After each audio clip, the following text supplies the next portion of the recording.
HarperCollins presents The Story of Film by Mark Cousins, read by Debra Micheals. Introduction. A story of greatness and sudden shifts. The measure of an artist's originality, put in its simplest terms, is the extent to which his selective emphasis deviates from the conventional norm and establishes new standards of relevance. All great innovations which inaugurate a new era, movement or school, consist in sudden shifts of a previously neglected aspect of experience, some blacked-out range of the existential spectrum. The decisive turning points in the history of every art form uncover what has already been there. They are revolutionary, that is destructive and constructive.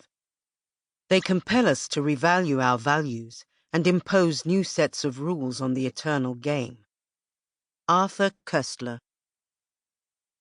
The industry is shit. It's the medium that's great. Lauren Bacall. This book tells the story of the art of cinema. It narrates the history of a medium which began as a photographic, largely silent, shadowy novelty and became a digital, multi-billion-dollar global business.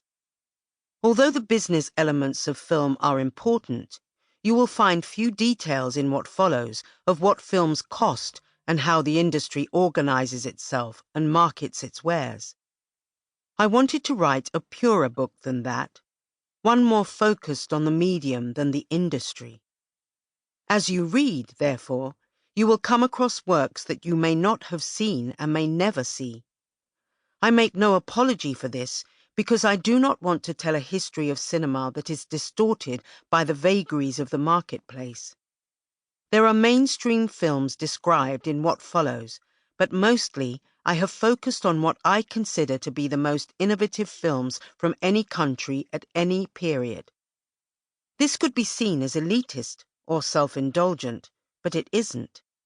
Film is one of the most accessible art forms, so even its most obscure productions can be understood by an intelligent non-specialist, which I assume you are. When I first read books about Orson Welles and François Truffaut, long before I saw their films, I experienced a real sense of discovery.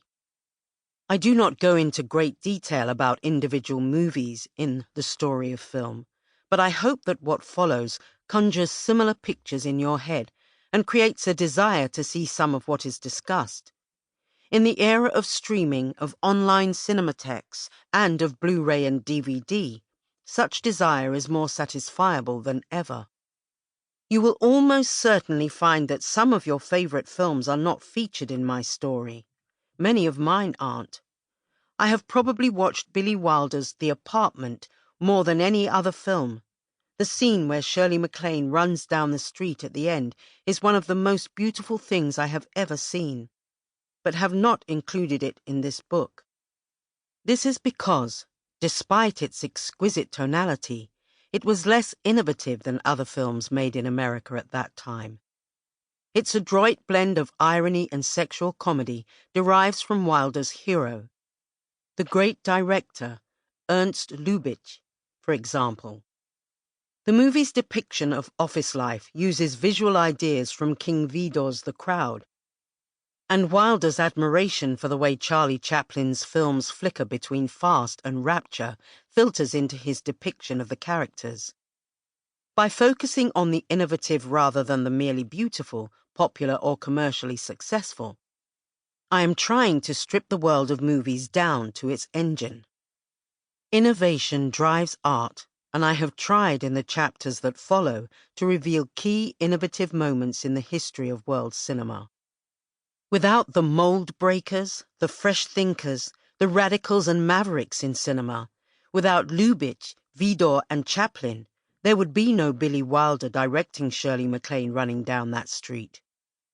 To pick up on the quotations at the beginning of this introduction, this book is, then, about the greatness of the medium of film and the sudden shifts which it has undergone. Take Steven Spielberg's Saving Private Ryan, which was hugely popular. Sample complete. Ready to continue?